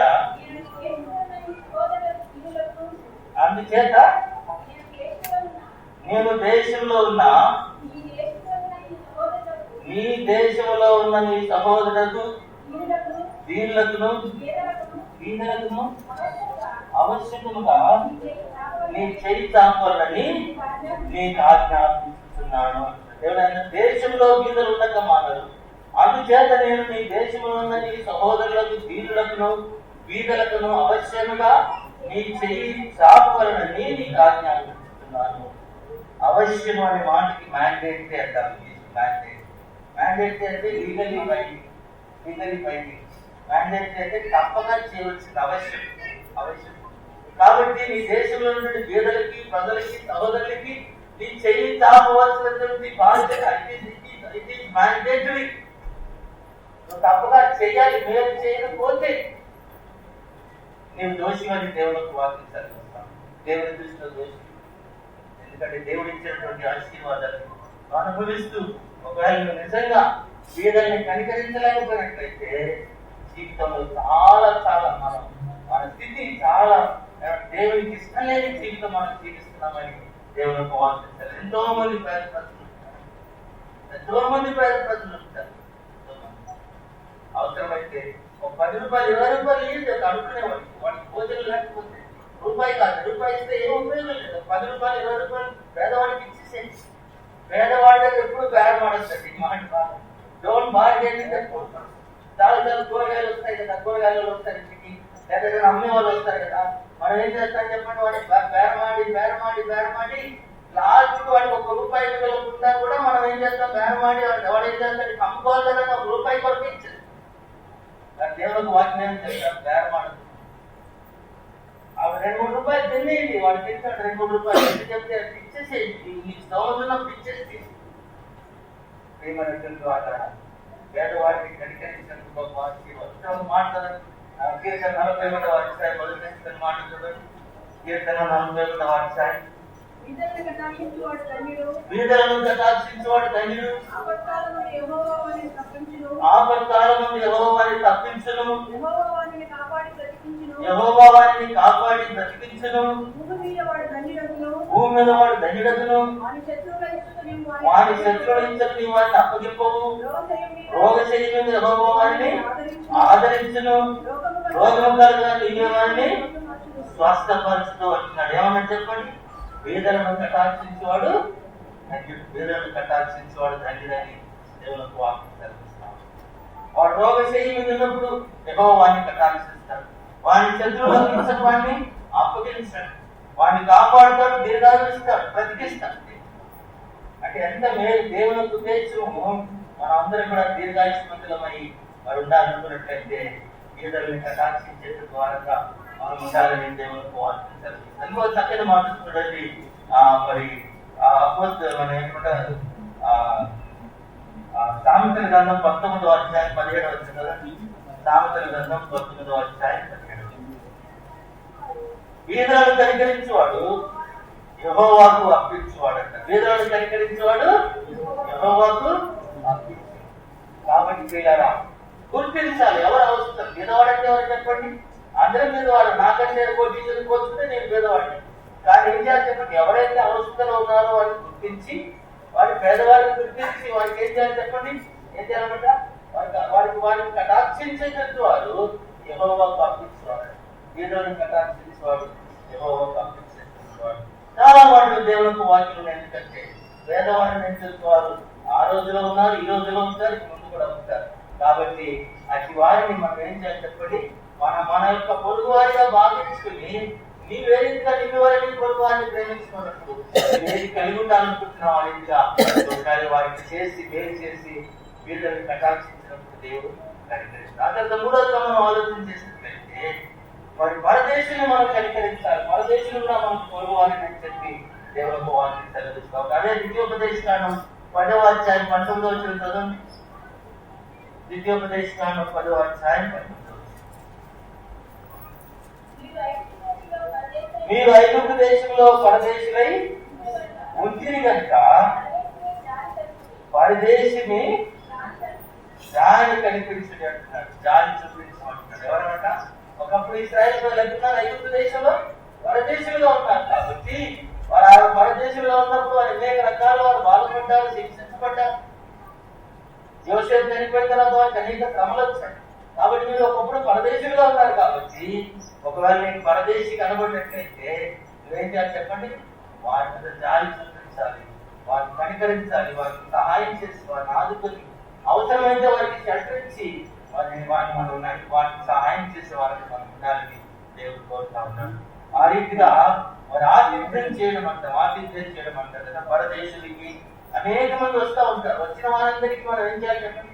తెలిసినా తెలియకపోయినా చాకరైనటువంటి సహాయం వారికి చేస్తుంటారు. అందుకే 2వ క్లాస్ పద్ధతిలో మాట్లాడారు. 13వ అధ్యాయం 2వ వచనం చదవండి. 13వ అధ్యాయం 2వ వచనం.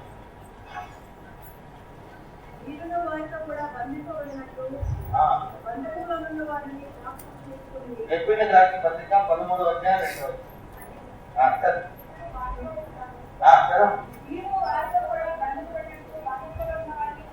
మీరును వారితో కూడా బంధింపబడినట్లు బంధకంలో ఉన్న వారిని జ్ఞాపకం చేసుకోండి. మీరును కొంచెం పైకి చదవండి. సహోదర ప్రేమ నిలవడంగా ఉండనివి, ఆతిథ్యము చేయ మరొకటి, దానివల్ల కొందరు ఎదగలి ప్రేమదూతలకు ఆతిథ్యము చేసిరి అంటున్నాడు. ఏం జరిగింది చెప్పండి? వచ్చిన వారందరికీ ఏదో ఆతిథ్యం ఇస్తా ఉన్నారు. వారికి అలవాటు అయిపోయింది ఏంటంటే, ఎవరైనా సరే తెలిసిన వారు కానీ తెలియకపోయిన వారు కానీ ఎవరు వచ్చినా సరే వారి దేవుని నామంలో వారికి ఆతిథ్యం ఇస్తున్నప్పుడు ఒక రోజున ఏంటంటే చెప్పండి, దేవదూతలు వస్తే దేవదూతలు కూడా ఆతిథ్యం ఇచ్చారు. అంటే ఆ రీతిగా మనం ప్రతి వారిని నాకు తెలుసు కాబట్టి నేను భోజనం పెడతాను, నేను తెలియదు కాబట్టి నేను భోజనం పెట్టనంటే చాలాసార్లు మన ఇంట్లో ఇన్వైట్ చేసుకోవడం మనం ఏం చేస్తుందని చెప్పండి, చాలా సెలెక్టివ్ గా ఇన్వైట్ చేస్తాం. కానీ ఇన్వైట్ చేయవలసింది ఎవరు చెప్పండి? పేదవారిని, స్ట్రేంజర్స్ ని, అనగా కొత్తగా వస్తున్నటువంటి వాళ్ళని ఎంకరేజ్ చేయాలనుకున్నట్లయితే నీ ప్రేమ వారి పట్ల చూపించి వారికి ఆతిథ్యం చేయడానికి వచ్చి దేవుడికి మహిమ కలుగుతున్నట్టుగా మనం చూస్తాం. సహోదరుని మనం ప్రేమించాలి. రెండోదిగా పేదవారిని మన సహోదరులుగా భావించాలి, మన పొరుగు వారిగా భావించాలి. మూడవదిగా పరదేశుని మనం ఆదరించాలి. ఆ తర్వాత 4వదిగా అవసరతలో ఉన్న ప్రతి వారికి కూడా అవసరతలో ఉన్నటువంటి ప్రతి వారికి కూడా అవసరతలు తీర్చాలి. ఎవరైనటువంటి సంగతి మనకు అవసరం లేదు. ఎవరైనా అవసరతలో ఉన్నారు, ఎవరైనా కష్టంలో ఉన్నారు, ఎవరైనా ఇబ్బందిలో ఉన్నారు, ఎవరైనా ఆపైపోయి ఉన్నారంటే మనం చేయలేదు ఏంటంటే మన వెంటనే వారికి మనం వేరు చేసే వారికి ఉంటారు. అందుకే యేసు ప్రభువారు ఆ యొక్క గొర్రె మేకల తీర్పులో నిలబడినటువంటి వారు కుడివైపున్న వారిని ఎడవైపున్న వారిని చూసి అతని మాట్లాడటానికి ఒకసారి మత్తయి సువార్త 25వ అధ్యాయం 41వ వచనం చదవండి. మత్తయి సువార్త 25వ అధ్యాయం. అప్పుడు ఆయన ఎడమవైపు ఉన్న వారిని చూసి, చెప్పింపబడిన వారులారా, నన్ను విడిచి అపవాదిని వారి దూతలను సిద్ధపరిచిన నిత్యాగ్నిలోకి పోవుడి. నేను ఆకలి కొంటిని, మీరు నాకు భోజనం పెట్టలేదు, తప్పి కొంటిని, నాకు దాహం తీయలేదు, పరదేశిని, నన్ను చేర్చుకోలేదు, దిగంబరనైతిని, మీరు నాకు బట్టలు ఇవ్వలేదు, రోగినైతిని, మీరు నన్ను చూడరాలేదు అని చెప్పారు. అందుకు వారు, అబ్బా నువ్వు ఎప్పుడు ఆకలి నుండి తప్పుకొని తింటాను, మరి పరదేశ అయింటాను, దిగంబరం అయింటాను, రోజు అయింటాను,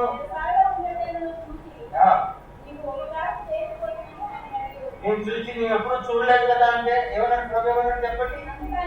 అందుకు ఆయన మిక్కిలి అల్పులైనా వీళ్ళు ఒకరికైనా వీళ్ళకు చేయలేదు కనుక నాకు చేయలేదని మీతో నిశ్చయంగా చెప్తున్నాను. ఏమన్నా ఒక రోజున దేవుడు తీర్పు చెప్పినప్పుడు నేను ఆకలి కొన్నాను, ఆహారం పెట్టాను, తప్పుకున్నాను, దాహం ఇవ్వలేదు, వస్త్రహీనమైన వస్త్రాలు ఇవ్వలేదు, పరదేశం చేసుకోలేదు, లేకపోతే నేను రోజున నచ్చిందా ఎప్పుడున్నావు ప్రభా చెప్తున్నాను చెప్పండి. ఈ అల్పమైనటువంటి ఈ సహోదరి పట్ల నువ్వు చేయలేదు కాబట్టి నా పట్ల వీళ్ళ మాట చాలా జాగ్రత్తగా ఆలోచన చేయాలి. ఎంతో మంది మన దగ్గరికి వస్తాం, ఎంతో మంది మనకు కనపడతాం, ఎంతో మంది బాధలో, దుఃఖంలో, అవసరంలో, రోగంలో, కష్టాల్లో, ఇబ్బందులు ఎంతో మంది కనపడతాం. వారి పట్ల నీ ఉద్దేశం వారిని నువ్వు చూస్తున్నావు, దేవుడికి చూపించాడు. కానీ నీ చూపు ఎటువంటి జాలి లేనటువంటి చూపా, కఠినమైనటువంటి చూపా, స్వార్థపూరితమైనటువంటి చూపా, ఏ చూపుతో చూస్తున్నా చెప్పండి.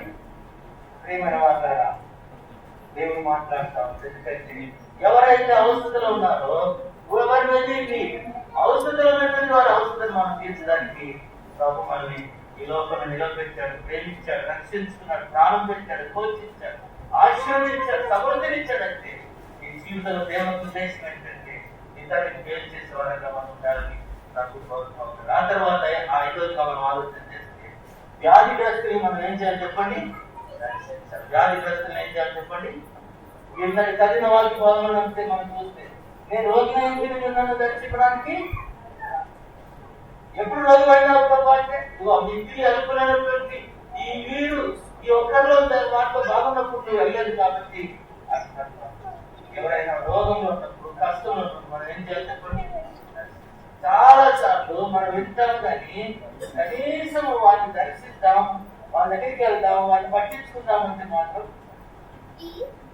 దానికి మనకు సమయం ఉంటేనే దానికి మనకు సమయం. ఇలాంటి విషయాలన్నీ దేవుడు మాట్లాడుతున్నాం. ఎందుకంటే మరి ఎంతో మంది అంటే జబ్బు అనారోగ్యంలో వారు ఏం ఆశపడతారంటే ఎవరైనా సహోదరులు వచ్చి ప్రార్థన చేస్తారో అని ఆశపడతారు. వారు వచ్చి ప్రార్థన చేస్తే వారికి ధైర్యం కలుగుతుంది, ఆదరణ కలుగుతుంది, 2 మాటలు చెప్తే వారు ధైర్యపరచబడతారు. కానీ మనం ఏం చేస్తున్నాం చెప్పండి? ఎంతవరకు దర్శిస్తున్నాం? ఏదో పెద్దోడు ఎవరైనా బాగులేకపోతే అందరం వెళ్ళిపోతాం. కానీ ఈ సంఘంలో అల్పుడైనటువంటి వాడు, పేదవాడు బాగులేకపోతే వెళ్తున్నావా? అందుకే యాకోబు పత్రికలో ఏమన్నాడు చెప్పండి? ధనవంతులు తీసుకొచ్చి కుర్చీలో కూర్చోబెడతారంట, పేదవాడు అంటారంట కింద కూర్చోబెట్టారు. అన్ని వాక్యంలో రాసినవన్నీ మన జీవితాల్లో జరుగుతూనే ఉన్నాయి. గొప్పవాడొస్తే వాటిని ఎంతో గౌరవిస్తాం, ఏదో చేస్తాం, వచ్చేస్తాం, ఇచ్చేస్తాం. కానీ అప్పుడు వస్తే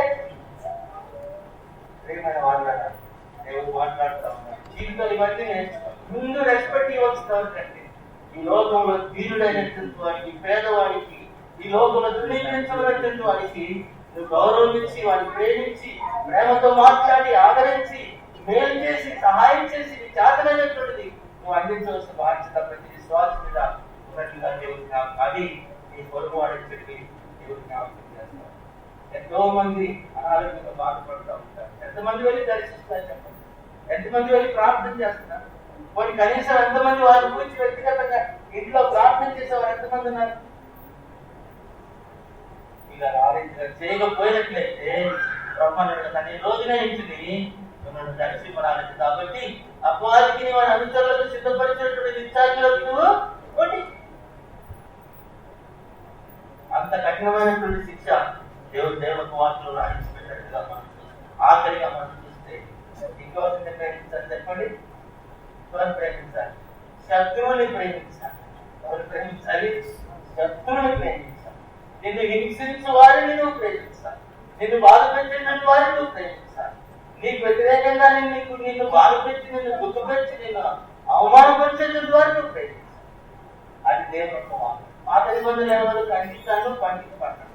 కొత్త నిబంధనలు వచ్చినప్పుడు దేవుడు ఏమన్నా చెప్పి కృపలోకి వచ్చినప్పటికీ నీ శత్రువుని ప్రేమించు, నీ శత్రువు కొరకు ప్రార్థన చేయి, నీ శత్రువుకి మేలు చేయమని చెప్పి దేవుడు చెప్పాడు.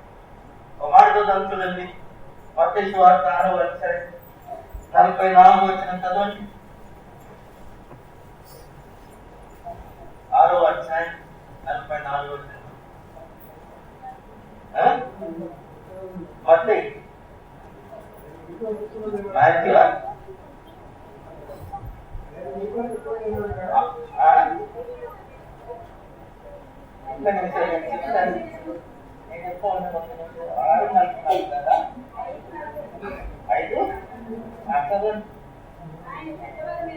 ఆయన చెడ్డవారి మీదను మంచివారి మీదను సూర్యుని ఉదయం చేసి నీతిమంతుల మీదను అనీతిమంతుల మీదను వర్షమును కురిపించుచున్నాడు. మీరు మిమ్మల్ని ప్రేమించే వారినే ప్రేమించినగా మీకేమి ఫలం కలుగును? సుంకను ఆరోగ్యం చేయించున్నారు కదా. మీ సహోదరునికి మాత్రం వందనం చేసినగా మీరు ఎక్కువ చేసింది ఏమి? అన్యజనులను అలాగూ చేయించున్నారు కదా. నీ పరలోకపు తండ్రి పరిపూర్ణుడు కనుక మీరు పరిపూర్ణులుగా ఉండగా కనుక మీరు పరిపూర్ణులుగా ఉండేదారు అంటున్నాడు. అదే లూకాసు వార్త మాట్లాడుతున్న లూకాసు వార్త 23 లూకాసు వార్తలో 6వ 6వ అధ్యాయం 27-28. లూకా సువార్త 6వ అధ్యాయం 27.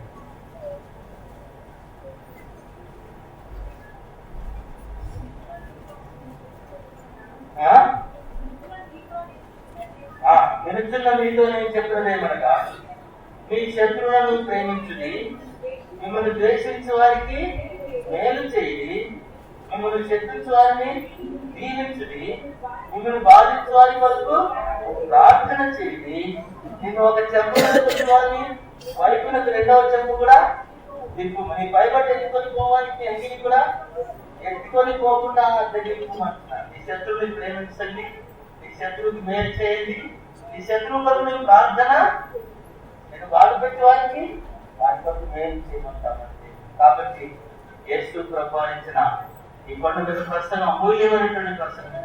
ఈ ప్రసంగంలో దేవుడు అంటుగా ఈ కొత్త నిబంధనకు వచ్చినప్పుడు ఈ శత్రువుకి మేలు చేయాలి, శత్రువు కొరకు ప్రార్థన చేయాలి. ఎంతమంది చేయగలుగుతున్నారు చెప్పండి? ఎంతమంది చేయగలుగుతున్నారు? చేయాలంటే ప్రభుత్వానికి వచ్చి ప్రభు సన్నిధిలో మన జీవితాన్ని సంపూర్ణంగా సమర్పించుకున్నప్పుడు, సంపూర్ణంగా మనం ఆయనకి అప్పగించుకున్నప్పుడు, మన జీవితంలో ఆయన సన్నిధిలో ఆయన స్వరూపాలను మార్చబడుతున్నప్పుడు, ఆయనతో సహవాసం కలిగినప్పుడు ఆ ప్రభు మనకి నేర్పించే సత్యాలు ఏంటంటే శత్రువుని ప్రయత్నించే ద్వారంగా దేవుడు మనకి ఇస్తాడు తప్పక. కాబట్టి శత్రువునే ప్రేమించుకున్నాడు. ఎందుకంటే మన నీతిమంతుల మీద అనీతిమంతుల మీద ఆయన అందరి మీద నీతిగా ప్రకటన చేస్తా ఉన్నాడు. ఆయన మనం ప్రేమిస్తున్నారు కాబట్టి మనం అందరినీ మన శత్రువుని ప్రేమించేవారని దాన్ని దేవుడు కోరుతా ఉన్నాడు. శత్రువు ఆకలి గురించి ఏం చెప్పండి? సామెతల గ్రంథం 25వ అధ్యాయం 22వ వచనం చదవండి.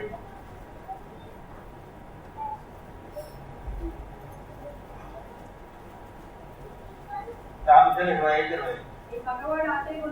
నీ పగవాడు ఆకలి కొనేలా వానికి భోజనం పెట్టుము, దప్పికొనేలా ఎవరికంటే భగవానికి, శత్రువుకి ఆకలి కొంటే ఏం చేయాలి చెప్పండి? ఆహారం పెట్టాలి. దప్పికొంటే వినారా దేవుడు వాక్యం ఆడిందా. కాబట్టి మన పొరుగువారు ఎవరైనా మాట, శత్రువులు మన పొరుగువారు, పేదవారు మన పొరుగువారు, మరి రోగంలో చుట్టూవారు మన పొరుగువారు, మన సహోదరులు మన పొరుగువారు, పరదేశులు మన పొరుగువారు. ఆఖరిగా దిక్కు లేని వారిని, విధవరాంటను తల్లిదండ్రులు లేని వారిని వారు మన పొరుగువారు. వారి గురించి మనం ఏం చేయాలి చెప్పండి? నిజమైన భక్తి ఒక నిర్వచనం చెప్తాడు. యాకోబు ఏం చెప్తాడు చూడండి ఒకసారి. యాకోబు పత్రిక 1వ అధ్యాయం 27వ వచనం చదవండి. యాకోబు పత్రిక 1. తండ్రి అయిన దేవుని యొక్క పవిత్రమును నిష్కలంకమైన భక్తి ఎదనగా దిక్కులేని పిల్లలను, విధవరాండ్రను వారి ఇబ్బందిలో పరామర్శిస్తాయి, యెహోవా మాలిన్యం తన కంటకుండా కాపాడుకుంటే. నిజమైన భక్తి చెప్పండి. దిక్కులేని పిల్లలను, విధవరాండ్రను తమ ఇబ్బందిలో పరామర్శించండి. ప్రేమైనటువంటి వాగ్దానం. ఎంతో మంది అనాథులు ఉంటున్నారు, ఎంతో మంది దిక్కులేని చుట్టూ ఆడుతున్నారు, ధృవీకరించమని చుట్టూ ఆడుతున్నారు, ఆశ్రయం లేని చుట్టూ ఆడుతున్నారు, తల్లిదండ్రులు లేని చుట్టూ ఆడుతున్నారు, విధవరాలు ఉంటున్నారు. వారందరి గురించి ఏం చేయాలి చెప్పండి? మనం ఏం చేయాలి? వారి ఇబ్బందిలో వారిని పరామర్శించేటువంటి బాధ్యత ప్రతి విశ్వాసంలో దేవుడు పెట్టాడు. వీళ్ళ ఎంతమంది ఆలోచన కలిగి జీవిస్తున్నామా? వాటి కొరకు మనం ఏమైనా సహాయం చేస్తున్నామా? వాటిని మనం పట్టించుకుంటున్నామా? ఇలా ఈ వాక్యం అన్ని కూడా దేవుడు నీ పొరుగువాడు ఎవడయ్యా అంటే ఈ చుట్టూ కనబడేటువంటి ఈ 7 రకాలైనటువంటి ప్రజలందరూ కూడా నీ పొరుగువాడైనటువంటి దేవుడికి వాక్యించాలి. ఈ పొరుగువాడిని ప్రేమించాలి. ఎట్లా ప్రేమించాలి చెప్పండి? నిన్ను వల్ల నీ పొరుగువాడిని ప్రేమించుకున్నాడు దేవుడు. నీవు వెళ్ళి ఆరాధన చేయమంటే అక్కడ ఏం చేశాడో లేదు మనకు తెలియదు. కానీ మొత్తానికి ఏదో నీతి మంతులు అనుకోవడానికి యేసు ప్రభు ప్రశ్న వేశాడు. అయితే నా పొరుగువాడు ఎవరంటే యేసు ప్రభు సత్య ఉపదేశం చెప్పాడు, మంచి సమయాన్ని గురించి చెప్పి మరి దాంట్లో ఎవరిని పొరుగువాడంటే మంచి సమయం సహాయం చేసిన వాడే అన్నప్పుడు ప్రభు నీవు అలా ఎవరైనా మన పొరుగువాడంటే ఈ 7 రకాలైనటువంటి మనుషులు మన చుట్టూ ఉన్నారు. మనకు రోజు కనబడుతున్నారు. కళ్ళు తెలిస్తే 7 రకాలైన మనుషులు మనకు కనబడుతూనే ఉంటారు. కాబట్టి నువ్వేం చేయగలరు చెప్పండి? ఏం చేయగలగాలి? నీ వలే వారిని ప్రేమించడానికి ఇష్టపడినప్పుడే నువ్వు దేవుని కుమారుడుగా కుమార్తెగా ఉంటావు. అప్పుడే దేవుడు ఇచ్చినటువంటి 2వ ఆజ్ఞ, నిన్ను వల్ల నీ పొరుగు వారిని ప్రేమించమనేటువంటి మాట నీ జీవితంలో సార్థకం అవుతుంది. నువ్వు నెరవేర్చిన వ్యక్తి అవుతావు. తద్వారా నీ జీవితాన్ని బట్టి ప్రభు సంతోషిస్తాడు. తద్వారా నీ జీవితాన్ని బట్టి ప్రభు మహిమ కలుగుతున్నటువంటి సత్యము దేవునికి వాక్యం మనకు నేర్పిస్తాడు. ఎంతమంది ఆ రీతిగా జీవించడానికి తమను తాము సమర్పించుకుంటారు. లేకపోతే పిల్లారా దేవునికి వాక్యం నీ జీవితంలో నెరవేర్చబడట్లేదు అనేటువంటి సత్యం. ఎందుకంటే వాడు అటువంటి ప్రేమ కలిగినప్పుడు, అటువంటి ఐక్యత సంఘంలో ఉన్నప్పుడు ఒకరికొకరు ప్రేమించుకుంటూ, ఇంకో మాట చెప్పాలంటే ప్రేమ అనేటువంటి ఏం చేస్తుంది చెప్పండి? ప్రేమ అనేక దోషములను కాబట్టి వాడు నాకు అది చేశాడు కాబట్టి జీవితకాలం వాడితో నేను మాట్లాడు నన్ను ఇలాగన్నది కాబట్టి ఇంతతో నేను జీవితకాలం సంబంధం పెట్టుకోనంటే మాత్రం నువ్వు చీకట్లో ఉన్నావని చెప్పి దేవునికి వార్తించాడు. కనబడిన దేవుని ప్రేమించేవాడు, కనబడే సహోదరుని ప్రేమించలేని వాడు కనబడిన దేవుని ఎట్లా ప్రేమ అనేటువంటి వాడు. ఆ కనబడే దేవుని ప్రేమించావంటే కనబడేది సహోదరు. ఎందుకంటే ఆ దేవుడు ఆ సహోదరునికి ఏమి ఇచ్చాడు చెప్పండి? ఆయన స్వరూపాన్ని ఇచ్చి చేశాడు కాబట్టి ఆ వ్యక్తిని చూడగానే ఎవరు గుర్తు రావాలి? దేవుని స్వరూపం, దేవుడు గుర్తు రావాలి. కాబట్టి నేను సహోదరుని ప్రేమించలేను, నేను చస్తే ఆమెతో సమాధానం పడలేను, చస్తే ఇది చేయలేనంటే మాత్రం నీ జీవితంలో చీకట్లో ఉన్నటువంటి సంగతి నీకు నీ కళ్ళ ముందు కనబడినటువంటి వారికి నువ్వు చేయగలిగినటువంటి చేతనైనటువంటి మేలు నువ్వు చేయలేకపోయినావంటే నువ్వు చీకట్లో ఉన్నటువంటి సంగతి దేవుని జ్ఞాపకం చేస్తాడు. ఎంతకాలం చీకట్లో జీవిస్తాడు, ఎంతకాలం చీకట్లో బ్రతుకుతాడు. దేవుడు వెలుగు ప్రకాశింపజేశాడు. ఆయన వాక్యం అనే వెలుగు రోజు నీ మీద సమృద్ధిగా ప్రకాశింపజేశాడు. కాబట్టి ఆ సమృద్ధి అయినటువంటి వెలుగులో నీ జీవితాన్ని సరిచేసుకొని నీ చాందనైనటువంటి మేలు, నువ్వు చేయగలిగినటువంటి మేలు, చేతనైనటువంటి సహాయం అనేకులకు అందించండి, అనేకులు ఆదరించండి, అనేకులు ఏర్పరచండి. ప్రభు మహిమ కొరకు అనేక రకాల జీవితాన్ని సమర్పించుకోవాలి. ఈ మంచి సమయం యొక్క ఈ కార్యం అంతా మనం చూస్తే ఆ సంపూర్ణ తాను ఇచ్చే సాక్రిఫిషియల్ యాక్ట్ అంటాం. సాక్రిఫిషియల్ అంటే తనకున్న సమస్తాన్ని సమర్పించుకున్నాడు, ఖర్చు పెట్టాడు, ఆ బాధపడ్డాడు, శ్రమపడ్డాడు, ఖర్చు పెట్టాడు, అతని కొరకు పట్టించుకున్నాడు, తాను గాయపరుచుకుని ఆ యొక్క గాయపరుచుకున్న వాడిని కుటకుల వారికి అప్పించి వానికి బాధ్యత తీసుకున్నట్టుగా అట్లా నేర్పిస్తుంది. అది ఖర్చు తాను గాయపరుచుకున్నాడు, శ్రమపడ్డాడు, ఖర్చు పెట్టాడు, ఆ తర్వాత తన జీవితాలు సమర్పించుకున్నాడు. ఆ రీతిగా మన విశ్వాస జీవితాలు లేకపోయినట్లయితే మన జీవితాన్ని బట్టి మనకి సంతోషమో చీకట్లో మిగిలిపోయినట్లయితే ఒక రోజు దేవుని సన్నిధికి వెళ్ళిన తర్వాత తలకాయ దించుకొని సిగ్గుపడే సమయం త్వరలోనే ఉంటుందనేటువంటి సంగతి గమనించి చాలా జాగ్రత్తగా మనం కాపాడుకోవాలని చెప్పి దేవుడు సెలవిస్తా ఉన్నాడు. దేవుడి మార్గలు గ్రహించగాక ప్రార్థన చేస్తున్నాం. దయచేసి అందరూ కూడా చాలా వచ్చి విషయాలు ప్రార్థన. అయితే నా పొరుగు వాడు ఎవరని చెప్పి ధర్మశాస్త్రోపదేశం అడుగుతున్నాడు. ఈ రోజు ప్రభు నీతో కూడా మాట్లాడుతున్నాడు. నీ పొరుగు వాడు ఎవరని నువ్వు అనుకుంటూ ఈ రోజు దేవుడు 7 రకాల నీ వైపు నీ దగ్గర చూపిస్తూ వారికి నువ్వు మేలు చేయాలి, వారి కొరకు నువ్వు జీవించాలి, వారి కొరకు సాయపడాలి, వారి కొరకు నువ్వు ఏర్పరచుకోవాలి, వారి కొరకు ప్రయాసపడాలి, వారికి మేలు చేయాలి, వారి కొరకు నువ్వు ఖర్చు పెట్టాలి, వారిని జీవితంలో నడిపించాలి. దేవుడు ఆశపడుతూ ఈ సత్యాన్ని ముందు పెడుతున్నాడు. సహోదర ప్రేమ కలిగించి సహోదరిని ప్రేమించలేని వాడు, పొరుగువాడిని ప్రేమించలేని వాడు చీకట్లో నివసిస్తున్నాడని దేవుడు యొక్క వాక్యం చదివిస్తాడు. ఎవరు మనకు వారు పరీక్షించుకుందాం, ప్రార్థన చేసుకుందాం. అనేకరికి మేలు చేసేటువంటి వారుగా దేవుడు మనం సిద్ధపరచాలన్నా మన జీవితానికి ప్రభుత్వం